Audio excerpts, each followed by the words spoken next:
গণিত ক্লাস। আসসালামু আলাইকুম। পঞ্চম শ্রেণীর গণিত ক্লাসে সবাইকে স্বাগত জানাচ্ছি। আমি মাহাথির রশিদ। তো আজকে আমরা ৭৬ পেজের সমস্যার সমাধান করব। তো বেশি কথা না বলে আমরা এখন সমস্যার সমাধান করি। তো প্রথমে আমরা পড়ব যে কি বলেছে। 10 এবং 100 দ্বারা ভাগ। হিসাব করি। 24.3 ভাগ 10 এবং 24.3 ভাগ 100। তাহলে আমরা এখানে যে দেখা গিয়েছে যে তো এখানে দেখা গেছে যে 10 দিয়ে ভাগ করার পর ভাজ্য ভাগফলে এসেছে, কিন্তু দশমিকটা আমি এই যে এটা মোছার পরে দেখাই।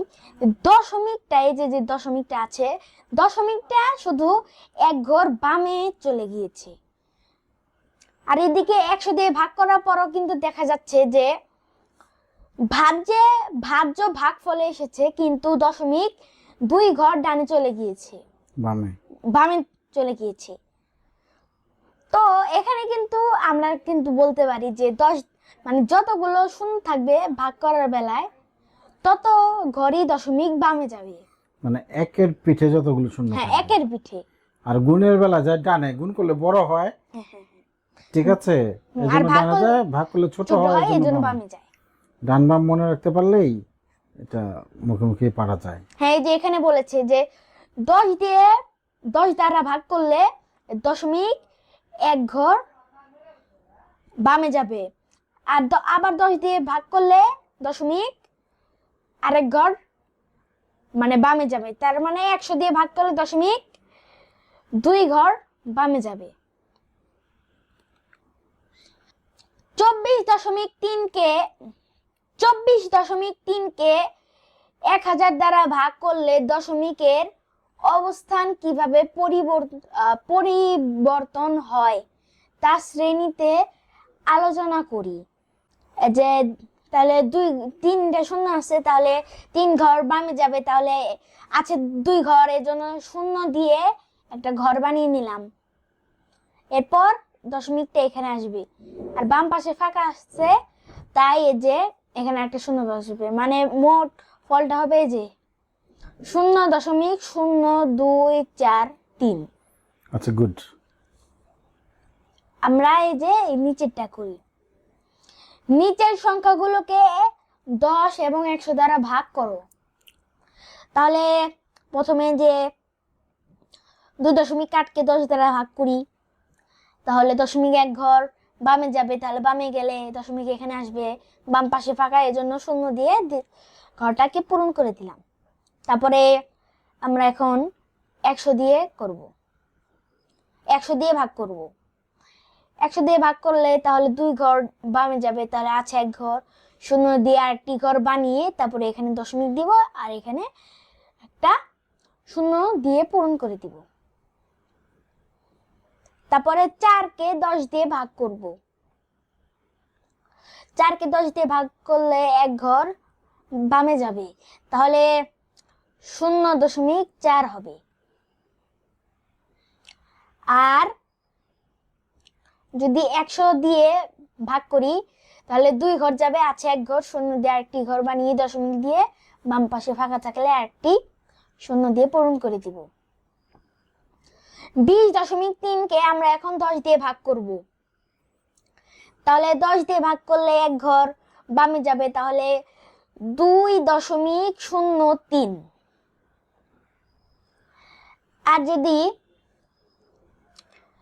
যদি আমরা 100 দিয়ে ভাগ করি তাহলে 2 ঘর বামে যাবে, তাহলে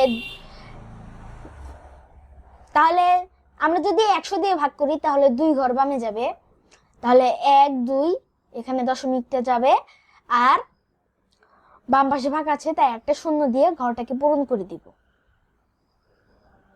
203। আমরা 2 নম্বরে চলে যাই।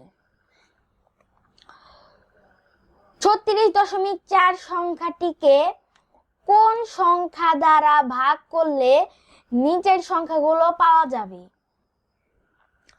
তাহলে দশমিক এখানে আছে, দশমিক তার মানে এখানে ছিল 1 2 দুই ঘর বামে গিয়েছে, তার মানে এই যে এত 36.4 কে 100 দ্বারা ভাগ করলে 0.364 পাওয়া যাবে।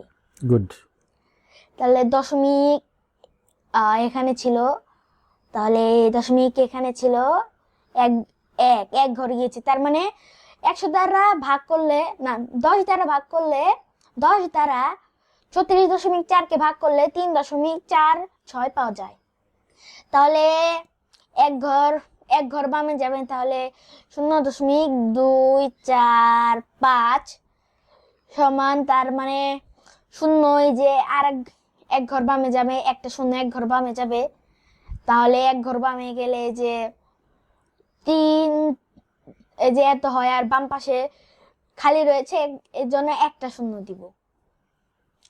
তাহলে ভাগ করলে এক ঘর যাবে, তাহলে 0.9, 100 দ্বারা 100 দিয়ে ভাগ করলে তাহলে 2 ঘর যাবে, এক ঘর আছে, তাহলে শূন্য দিয়ে একটি ঘর দিব, দশমিক এখানে আসবে, তাহলে ফাঁকা আছে আর একটি শূন্য দিয়ে দিব।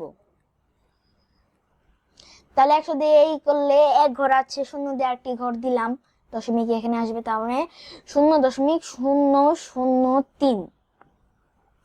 100 দ্বারা 24 ভাগ করলে এখানে দশমিক কিন্তু এখানে নাই, কিন্তু আসলে দশমিক এই জায়গায় আছে কিন্তু লেখা হয় না, কিন্তু আছে না যে ওই জায়গায় নাই, ও ডান পাশে শেষে থাকে। এই যে এই জায়গাটায় হ্যাঁ, দশমিক, এই যে এই জায়গাটায় আছে কিন্তু লেখা হয় না। তাহলে দশমিক এখানে থাকলে 2 ঘর যাবে, তাহলে 2 ঘর গেলে যে কোনো পূর্ণ সংখ্যার শেষে দশমিক থাকে। তাহলে আশা করছি 10 এবং 100 একইভাবে 1000 দিয়ে ভাগ তোমরা মুখোমুখি করতে পারবা। আজকের মতো এতটুকুই ছিল। আপনারা সবাই লাইক করবেন, সাবস্ক্রাইব করবেন। আল্লাহ হাফেজ।